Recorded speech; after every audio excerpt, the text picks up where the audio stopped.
it's not political. It's not like emo, depressing bullshit like my girlfriend left me. It's just like carefree, happy, bubblegummy, ridiculous music, and it makes me happy. And I love raging on stage and like bleeding to death and walking off stage and putting on the gayest thing I can listen to and just getting happy. Well, I mean, I respect the hell out of that. I mean, I'm the same way. I could listen to the hardest shit out there, and get myself to the side. I mean, I put stuff on. I'll listen to classical music. I'll listen to anything. Yeah. The only things I don't listen to is rap and country. I can't do either one of those. But I don't like much rap and hip hop, but I'm a sucker for really great production. And one of my top 5 records of all time is Dr. Dre, The Chronic 2001. It's like, to me, every breath on that record is perfect. That record can be considered a legend. Yeah, it's awesome. And there's a few rap and hip hop records and like songs like that for me, but that one is like key. Yeah. But other than that, yeah, I think like I always thought 50 Cent sucked, and it's just kind of bullshit. Yeah, stuff, I never could get into that. I mean, I totally understand what you're saying. I mean, if a record comes out and really can hit legend status, I mean, it's for a reason other than just the the little idiots that want to beat and somebody singing about just stupid bullshit. I mean, I'm not into that, but I can totally see where you're coming from, and I'm one of those guys, to each his own. Yeah. And if you don't like what I like, piss off. Yeah. You don't have to listen to it. So, I think that's just really awesome that, you stick with what you like, no matter how gay or, whatever people might think it is. So, but yeah, I don't give a fuck. I mean, when I was a kid, I thought it was so not cool to, listen to shit like that just because I listen to, like, cool music that no one else likes. So I didn't want to like the shit that, most people like. But even that kind of mentality is contradicting exactly what I was trying to get across, Absolutely. That's cool. Well, back on some Combi Crash things, of course, through the internet, you got some pretty successful thing going on. And one of the things is your blog. Yeah. And, I mean, everybody loves the blog. The blog goes away for 5 minutes and everybody's hitting you up, where's the blog going? Yeah. So, I mean, how do you find the time to do this? And, I mean, do you log this stuff as it happens, or you just have a really fucking good memory? Yeah, well, I mean, I log it with hundreds and hundreds of pictures a day. I make outline because I can never do it on time. On tour, there's just so much to do every day, and I usually try to be at least a little bit up to date with it. I can never start I can never do the first day of a tour and then post that post the next day because it always takes like a few days to get into the tour and get settled, and then by that point it's like I never know what's going to happen with internet or whatever, so I always wind up posting most of it after we're home, which sucks. And a lot of people see the post and they're like, oh, I didn't know you played there last night. And I'm like, no, idiot, it was like a month ago. Well, it's just the way it is. I just can't fucking do it. Oh, yeah. It's too hard. But I take so many pictures and I make little outlines each day of like shit that happened, and then like it makes it really easy to remember and write about it. And I actually like when I make significant like outlines, and then when I'm home and when I'm writing about it and I like miss being on tour, the posts come out, like the writing comes out a lot better because I'm romanticizing it in my head a bit more than if I was just like on tour trying to rush through it and get it done. So it gives me something to do when I'm home for a little bit, and it's fun, Yeah, to be a little nostalgic and talk about that stuff. But I started doing it because I did this like 2-week tour with Hansel and Gretel, and this chick that had this magazine was like, hey, would you want to do a tour blog for this 2-week tour? And I was like, well, I never thought about doing something like that before, and okay. And I did it, and it was so much fun, and so many people liked it so much that I was like, I'm going to do this for Combi Craze. And I'd been doing it ever since for like 4 years, so it's kind of like, I call it kind of a curse because it is a huge pain in the ass to do it, but I know how much people appreciate it, and I appreciate that.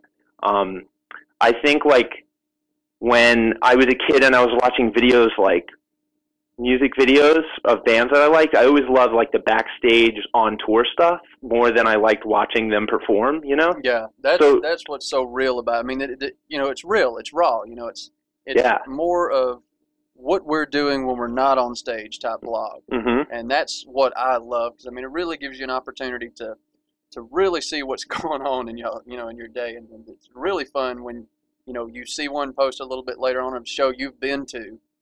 What the hell were these guys up to that day anyway? Yeah, yeah. So I love that it's it's not half-assed, that's for sure. Yeah, no. You've got your pictures, you've got your stories, everything that's been going on, the days or day or and that's what really gets it to me, is that it's just so raw. Yeah, I'm pretty detailed about stuff in there, and I'm pretty honest. Yeah, oh, absolutely. Well, that's that's the good thing about it. Nobody wants to read a blog that just, I had fun today. Check back tomorrow for more. Yeah. So it's so raw. There's just so much into it, so much energy, as you can see. But that's what I think everybody else loves about it, is they can really get into your head, Yeah, yeah. So yeah. Yeah, thanks for reading to you and everyone else. I really appreciate it so much. And I can't say it enough. Always let me know if you're a fan of the blog, and I'll always take a picture with you. If anyone ever notices, the first thing that I do when someone comes up and says, "Hey, I love your blog," is I take the camera out of my pocket and I take a picture with that person so I can put it in the blog, Yeah. And that's become a trend, and people started figuring that out, and it's really cool for people to see themselves in it and stuff like that, which is awesome. So I'll know what to say first time I meet you. There you go. Well, another thing, like I said, so much you do, with the band, outside the band, or whatever. One of the things that I love that you do now is a tour package. Uh-huh. And everybody, my comedy critters that are listening, they know me. Yeah. And they know that I've already purchased 4 of these things that I have, and the 5th one that I'm getting now. Yeah. And that's crazy. But I love these things. So I mean, just tell everybody what you get in your words, because everybody hears it and they can see it on the site, but hearing it from you, what do you get? Well, I do this thing in pretty much every band I've ever played in and still do. Like I really try to personalize not only like my performance in the band, but everything from like my drum set to how I dress. And one of my biggest influences as far as that sort of thing goes is Wes Borland from Limp Bizkit. I mean, ever since I was a little kid, I was going to see Limp Bizkit play just because I loved that way that dude looked, and I'm always staring at drummers every time I go to a show, and here's this guitar player that I'm just like, whoa, like what the fuck's up with this guy, So do you draw some pretty direct influence there with what you do on stage and how you look? Yeah, I mean from a bunch of different areas, but I mean as far as just creativity in that sort of sense, like Wes is one of my biggest influences, I'd say, and he's a good friend of ours now, which is pretty cool. You just got the total different. Yeah. I'm going to be different style. Yeah. Yeah. And just trying to make something unique for every band, I always paint my drums different, or like, make a different outfit, or try to change shit up a bit. And and then every now and again, I'd put like my tour shirt on eBay, and like, people would grab it, and like a lot of people would write me and be like, "Oh, please put something else up." But it was like, well, I'm just making one shirt for a whole tour. Yeah. And then I just got this idea. I was like, well, I guess I can do this for each city if I make a shirt for each city. And then like I just tried to figure out other ways that I can, other things I could throw in to make it cooler.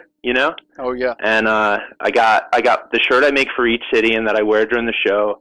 I videotape myself playing, which I think is like one of the coolest parts, because I'm in the shirt, and like, crazy shit always happens. I always film like the end of the show when it's like the most crazy. And you get a pair of sticks from the show.